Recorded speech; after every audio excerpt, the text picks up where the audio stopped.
86 here. Welcome to the grasslands of Laowinners. Let's go for a ride.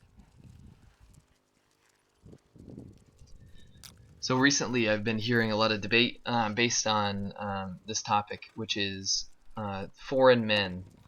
Let's say foreign men sleeping around a lot before they get married, and Chinese men being unfaithful to their wives. The stereotype coming from Chinese men saying that foreign men are dangerous because they sleep around, they'll waste your time, they'll leave you alone, they'll break up with you because they date a lot of people before they get married.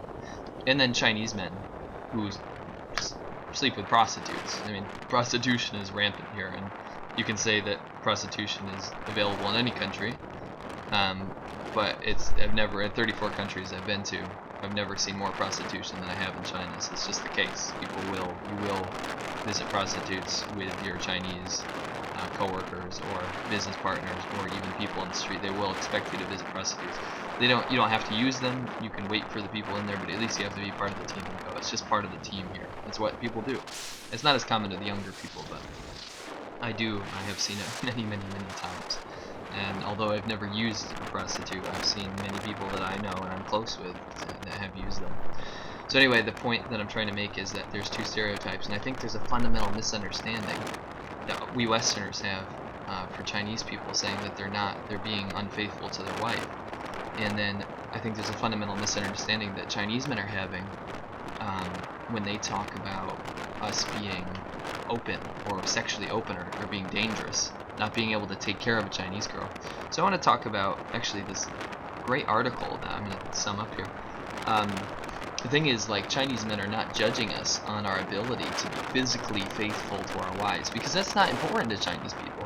What they really judge foreigners on is whether they're willing to marry a girl after they have slept with her, and how reliable they are at financially providing for the whole family. Because, you know, as foreigners, we aren't necessarily known for being financially reliable at a young age.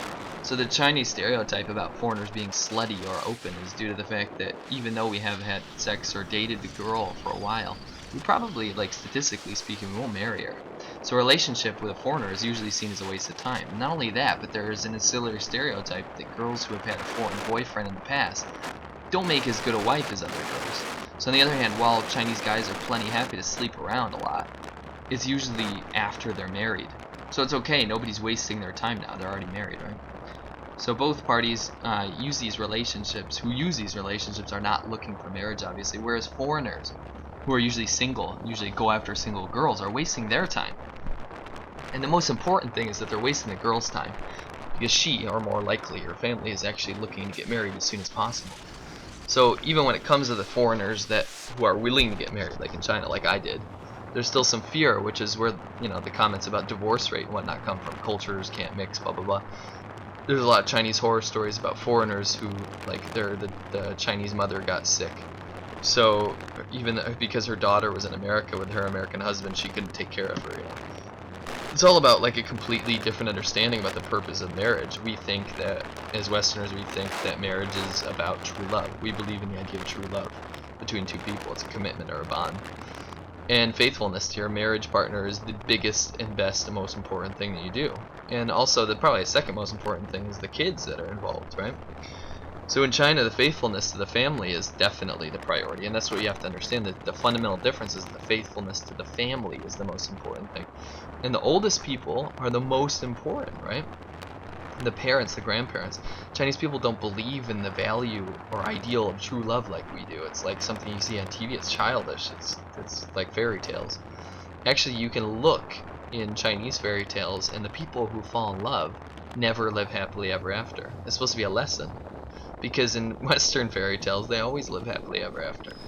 So that's a huge difference. And real adult love is for your family as a whole, especially your parents, not for your wife or your husband. So what does this mean? It means that Westerners engage in slutty behavior, like openly and proudly going through several relationships, hunting around for a perfect match. A childish ideal, sometimes. And it means that Westerners easily get unhappy in their marriage since the expectations are so high. And then they're more happy to get divorced and try again. It's like, it doesn't matter how it affects the rest of the family. Who cares? Be damned. I deserve a perfect marriage, and I'm gonna get one if it takes me 6 tries, right?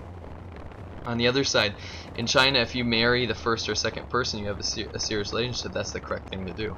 Why would you waste your time? I mean, a perfect match is never going to happen. You don't believe in true love, so good enough is good enough.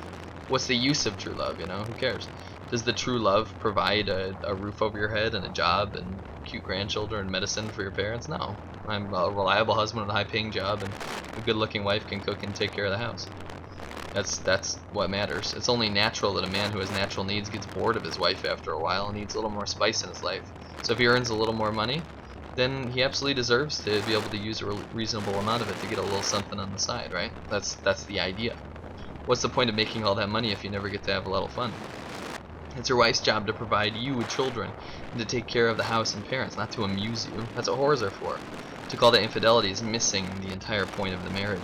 The point of the marriage is to make sure your parents are looked after first, and second, to make sure their grandchildren will continue on the family name and line proudly. As long as having sex with whores and mistresses left and right doesn't impact those priorities, you're probably not being unfaithful at all. Of course, there's a fairly massive double standard here. Wives can't get away with being unfaithful, obviously.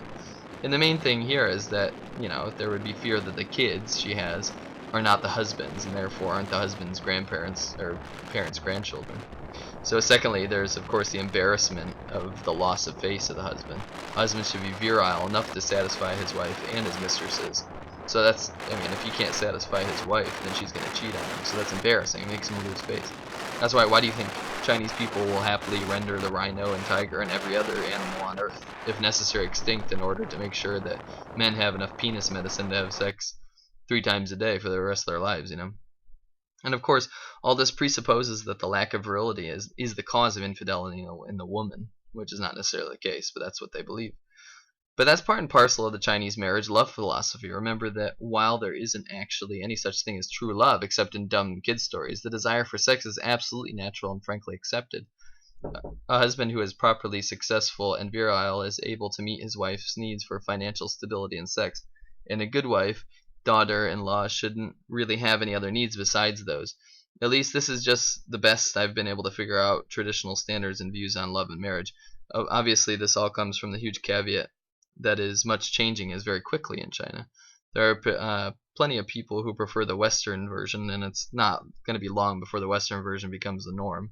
Western weddings have already become had a huge influence on wedding ceremonies in China. So after a while, there will be more and more women who expect their husbands to be romantically faithful to them as well, as opposed to merely reliable providers for them and their parents. Generally speaking, these are the sorts of women who are getting open to getting romantically involved with foreigners in the first place. And of course, when they get their heart broken by the typical Westerner who is hunting around for the perfect match, they do nothing but eat shit from the rest of their family, or until they break down and marry some Chinese guy that their family hooks them up with. So this is the fundamental difference that we have to look at before we get into arguments about the differences between faithfulness between foreigners and Chinese.